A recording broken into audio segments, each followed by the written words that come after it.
Perfect. Well, thank you very much, Steve and Cheryl, for that much too generous introduction.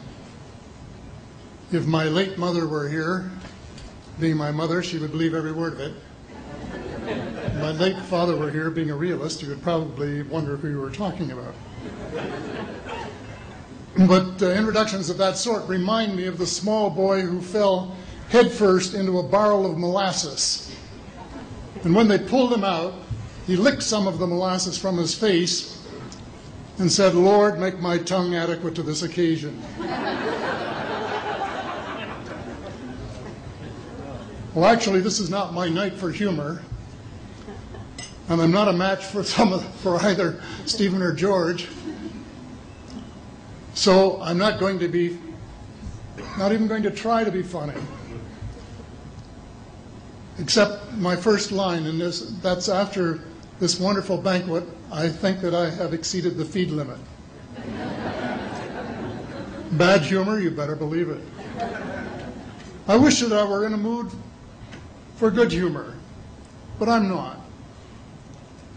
We are hell-bent in the direction of destroying our planet, and frankly, we appear to be doing very little about it. Decades ago, visitors from other planets warned us about where we were headed and offered to help. But instead, we, or at least some of us, interpreted their visits as a threat and decided to shoot first and ask questions after. The inevitable result was that some of our planes were lost, but how many were due to retaliation and how many were as a result of our own stupidity is a moot point. Wilbert Smith, one of the first Canadians to take an active interest in the subject of UFOs, asked the visitors about the accidental destruction of our aircraft by flying into the vicinity of a flying saucer.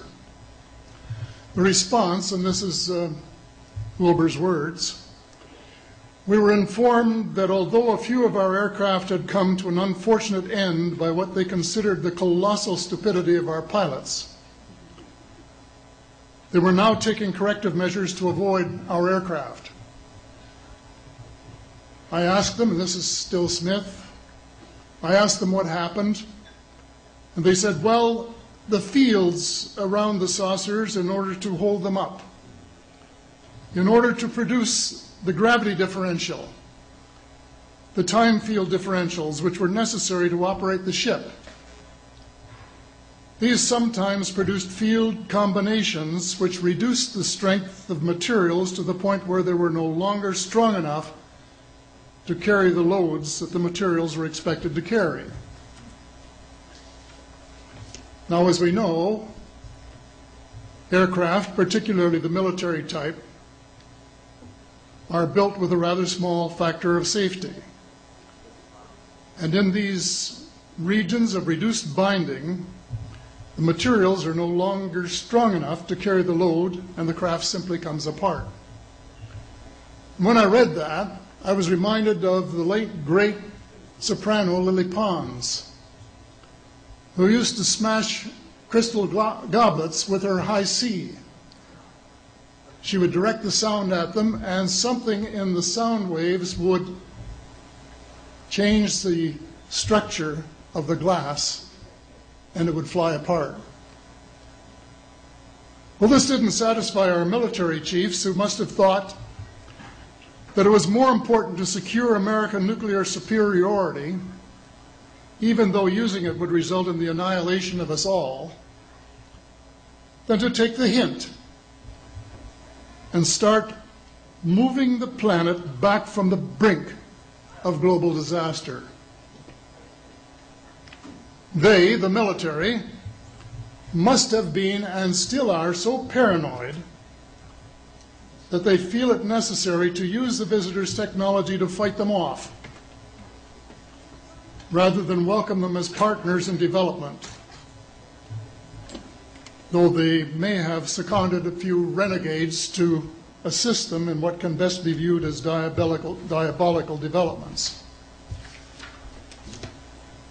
Stephen has said that talking about UFOs is passé, and that we should be talking or limiting our talk to exopolitics. Well, Stephen, I agree with you in theory, but in reality we have a problem when official U.S. policy insists that UFOs don't exist.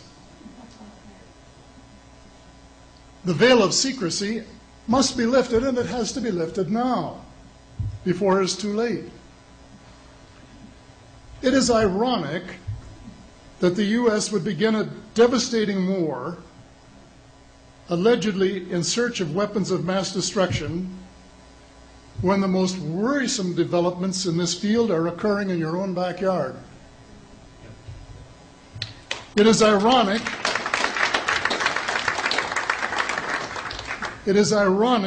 that the U.S. should be fighting monstrously expensive wars in Iraq and Afghanistan, allegedly to bring democracy to those two countries, when it itself can no longer legitimately claim to be called a democracy, when trillions, and I mean thousands of billions of dollars, have been spent on projects about which both the Congress and the Commander-in-Chief have been kept deliberately in the dark.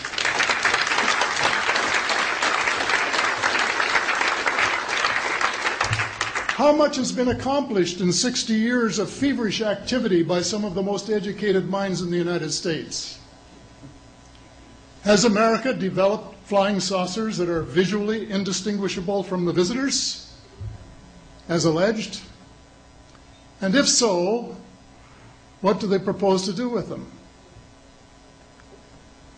Even more critical, what progress has been made in the development of clean energy sources that could conceivably replace fossil fuels and save the planet from becoming a veritable wasteland?